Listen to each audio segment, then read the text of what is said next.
Hey everybody, Fire Mama here. Today's video is going to be about jewelweed. So right now I am back here behind one of our chicken sheds, and normally I let this grow up for a while because it does produce some of the wild weeds, edibles, medicinal things that I like to collect. So probably after I get my jewelweed and a couple other things, I will mow it down so we have our path back through here, back through the woods. But right now, I want to show you and tell you about jewelweed. So this right here is jewelweed.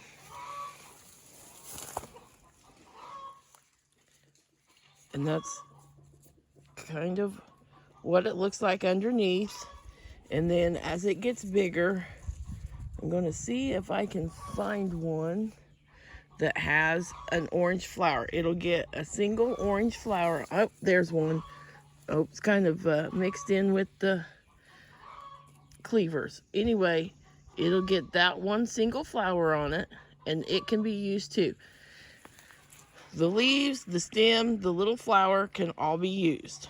And what jewelweed, its main purpose that we use it for, especially myself, is I make a salve, and I make an oil to make a salve, excuse me, because the juice from it, and I'm going to see if I can get some to come out so you can see it. That right there, hopefully you can see it. When you get poison ivy on you, say you're out in the woods and you realize you've brushed up against some, if you find some jewelweed and just crush it up really good and wash the place, it will stop the bad stuff, the oil from the poison ivy, from breaking you out. And I am highly allergic to poison ivy. But as you can see in through here, I have several large stalks, and there's a lot. So I won't even all the way back there, mixed in with the wild lettuce right there. But I will take the ones that are the tallest, the biggest ones. See, this one's got a really nice stalk to it. And I will take that, and when I take it inside, I will let it wilt for about 24 hours. So that way when I put it in the oil to make the salve, most of the moisture is gone, because remember, oil and water doesn't mix. So because if you don't, and you have a lot of moisture in your oil, it'll cause it to mold. So I'm going to get busy and start picking some of these, and I'll show you how to do the rest.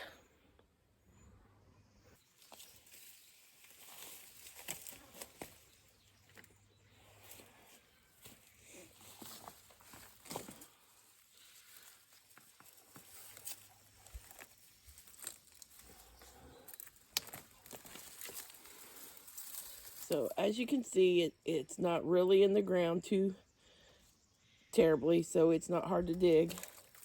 But since it came right up from the root, I won't cut that off until I get ready to use it. That way I don't lose a lot of my sap that's in it, and it's got all the little ones. So I will just lay that over here to the side. And that's probably how most of these big ones are going to be. But I also, in pulling these up,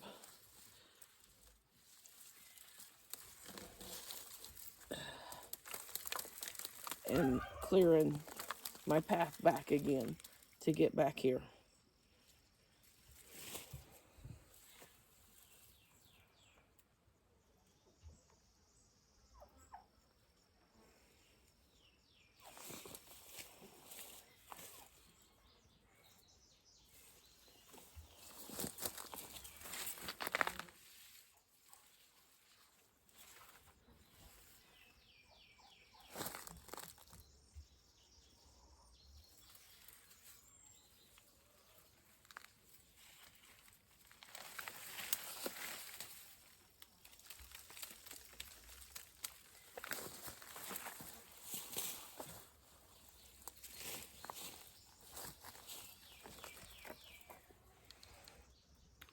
So what I do want to tell you though is when you're out getting your jewelweed, one thing that is true, where there's jewelweed, there's usually poison ivy close. That's why they kind of go hand in hand, why the jewelweed is good to, you know, stop the oil when it gets on your skin. So just be mindful, if you're allergic to poison ivy, and you go to get your jewelweed to make your salve, be mindful that there's probably, excuse me, poison ivy on the ground close. I absolutely love coming out into the woods and the different places on the property when I go looking for my things, because you never know what's going to come up the next year and what you're going to discover. So let me turn this camera around. I found a patch of wild raspberries. They were not here this past winter.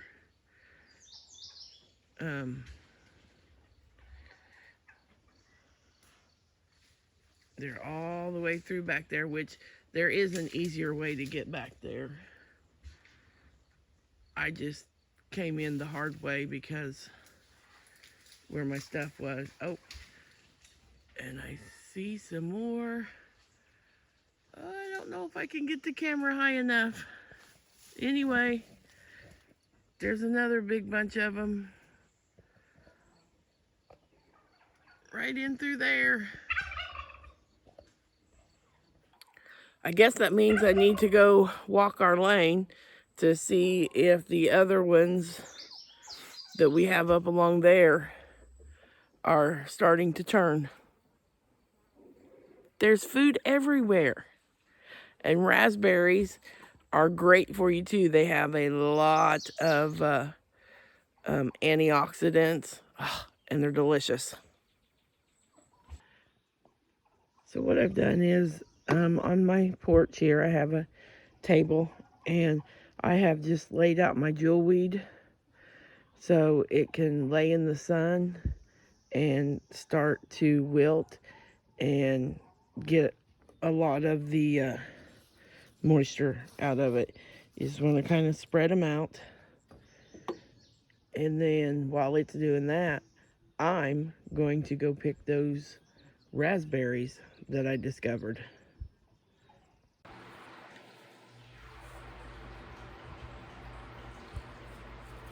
So as you can see, the sun really dried up the jewelweed leaves and took a lot of that moisture out and made them wilty. So that's good. So right now I am going to show you how to make your jewelweed oil that you can use for a wash or a soap or a salve for poison ivy, or a lot of times I will just wash my arms with it and stuff if I've been out in the garden pulling weeds and stuff, and you know the weeds will make you itchy. It's good for that too. So I'm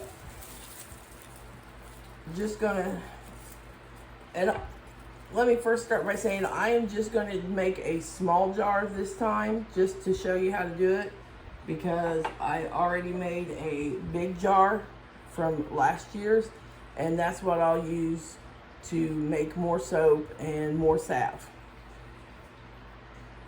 But this is just to show you how to do it. I will first start by taking the leaves, and I mean, I've got a little bit of the stem in there too, which is fine, but I like to make them in smaller pieces, so I'll just, on my stems, you know, I will just cut, because the stem has a lot of the salve properties in it too, juice, you should say. But let me get these leaves. And I did pull my hair back because I don't want any of my hair to fall in any of this, because hopefully after I get done doing this, I will have time to record the part of making salve.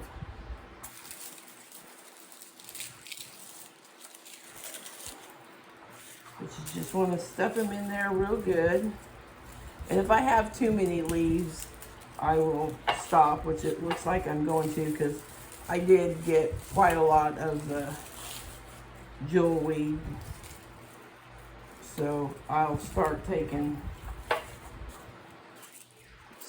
some more of the stem in there too, because I want to get the juice from that.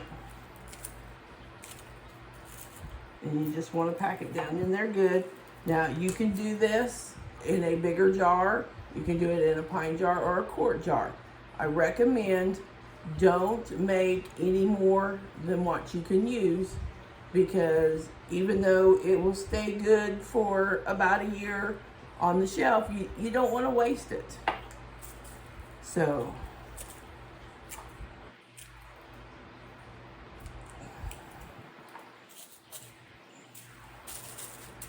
use some of the stems off the other. Whoop, that one got away. And if you can see, the bigger the stem gets, it gets hollow, and you know, there's still some juice in the edge, but not quite as much. So I won't use too much of the bigger end. I will use more of the smaller stems.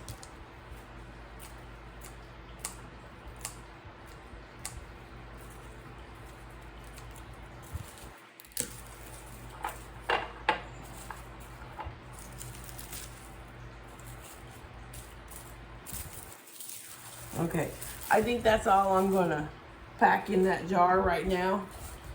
But if you're using fresh, you want it, some people say 3/4. I like it at least half or a little more of the size of jar. If you are using completely dried, you want at least 3/4 of your jar full. So, now the oil that I'm using is coconut oil. You can use olive oil, but I use coconut oil because coconut oil is good for your skin. And the main thing that I'm using the Jewelweed for is to go on my skin. So, and I made my coconut oil into a liquid by I made a double boiler type. I just took a small pan with some water in it, stuck it in there on very low heat, and got it melted. So it's easily poured into here. So just gonna pour that in there. And again, you want your oil to cover everything. Little piece in there, and just get it stirred and mix it so all of your oil gets in there.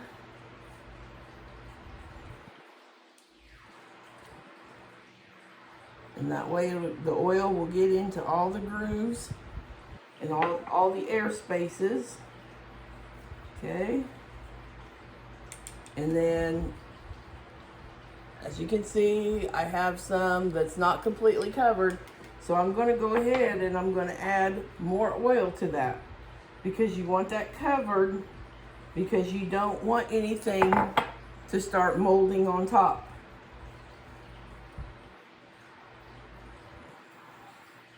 So I'm going to work that down in the bottom again and make sure I get that all out.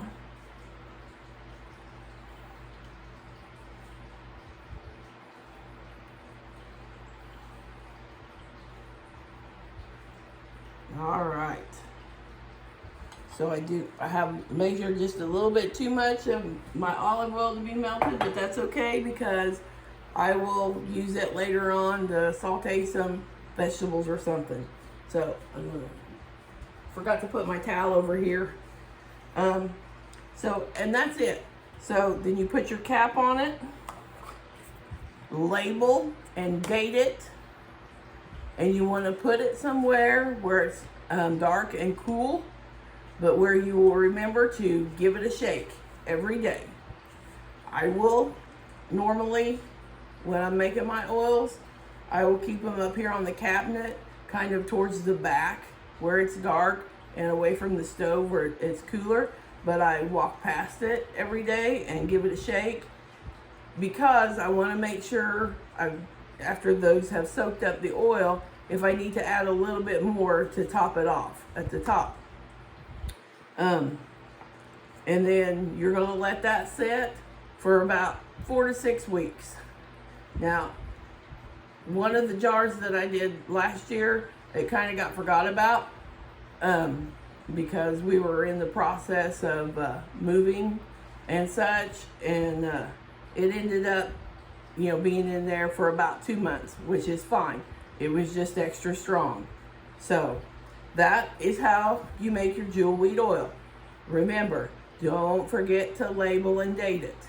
Also, always remember, when you are working with your oils and doing that stuff, you want to start with clean everything. Clean jar, clean lid, clean surface, clean hands, clean everything.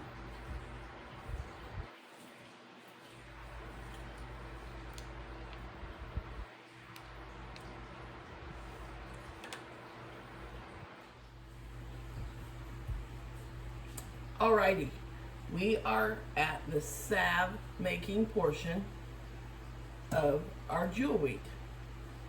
So, once again, I will try to show you everything I'm doing. I just still keep working in this small space for some reason. But I am doing this over the double boiler method, because I do not want any of this to boil, and I am just very afraid that you can use just a heavy bottom pan, but I just always worry about it starting to boil, and you do not want that. That will kill all of the good stuff in your oils. So I have already got my double boiler going, and my inner pan is warm.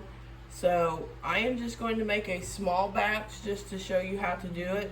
Later on, I'll do a bigger batch, because I make it up to give to the kids for them and their littles. But this way, so I'm using 4 ounces or a half a cup of the oil.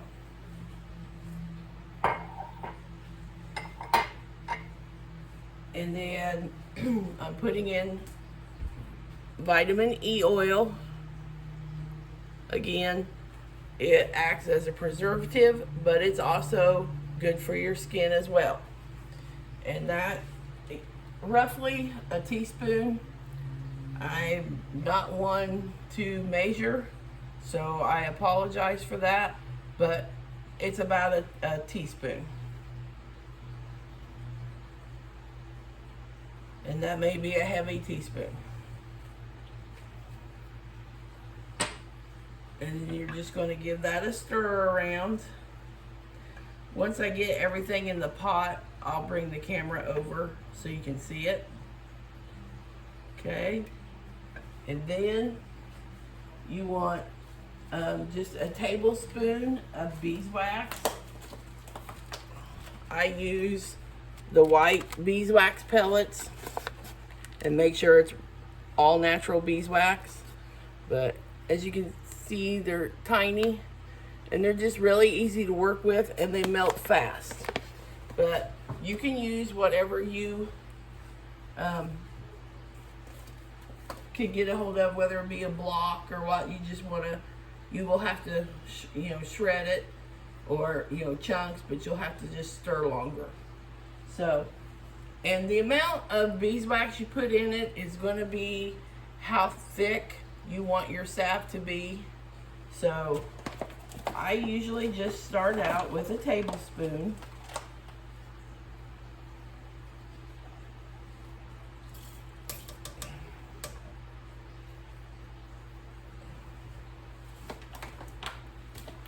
And once it starts melting, if I think I want it a little bit thicker, I'll add a little bit more. But usually it's about the right consistency. Let me get the camera and bring you over.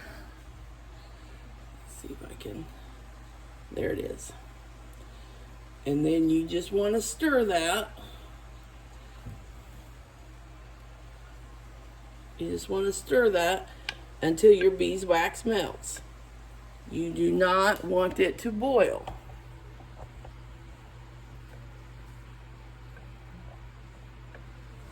So I'm just going to stir that.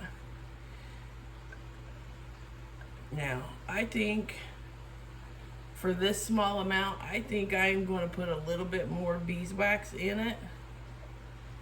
That's just my preference. And you can, I'm going to turn my fire down here a little bit. I can hear it boiling a little bit too much, too fast underneath there. Just when you start to do this and you make your own, just do small batches. That way you can find your own preference of thickness. I have made it before where it was a little bit more solid, but I didn't like that. So I'm going to put just half a tablespoon in there. And let that melt up, stir till it melts.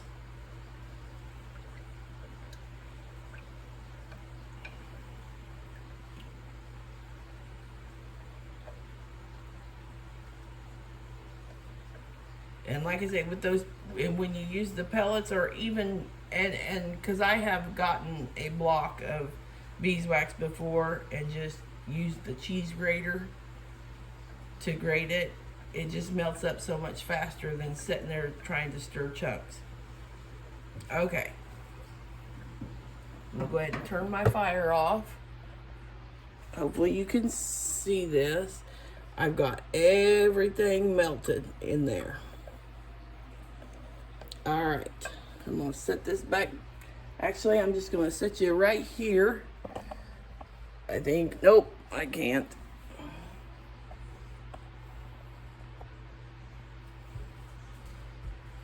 So I have just little half pints and other sizes. This one here is an old pimento jar that I saved. Wash them up with hot soapy water and the lid as well, and you can reuse them for your salves or other things. But because this is a small amount, I'm going to use this one right here. It's been washed with hot soapy water and rinsed and dried out very good. That's what you want. So I'm going to try to do this without making a big old mess. I'm using my canning funnel It makes it a little easier. Oh, there's my cow.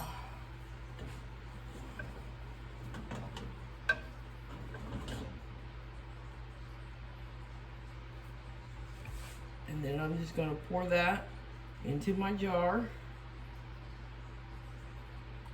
And it looks like I'm going to have a tiny bit left over in my, that's okay.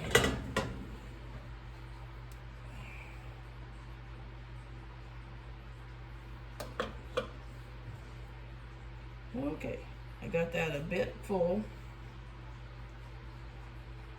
I'm not going to try to walk with that. I'll bring you to it.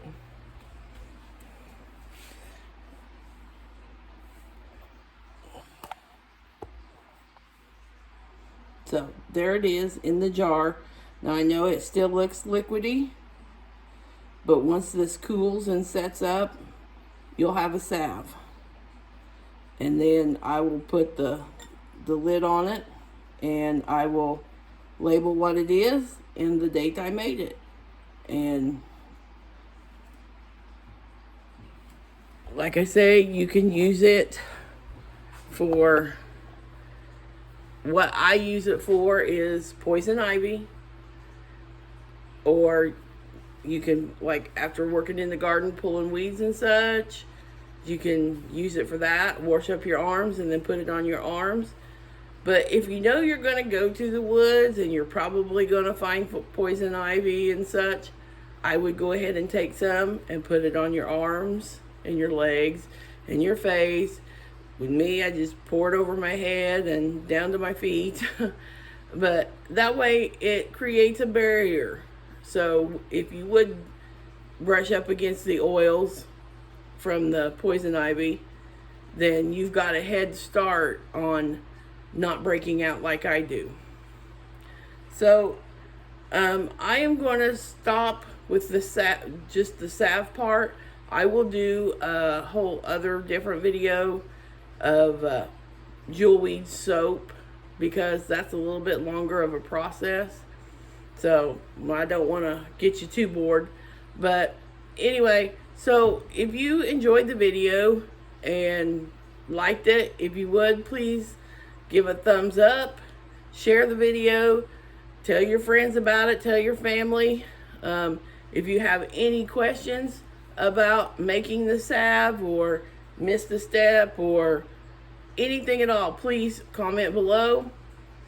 I will get back to you and help you out as best I can. So for right now, this is Fire Mama out.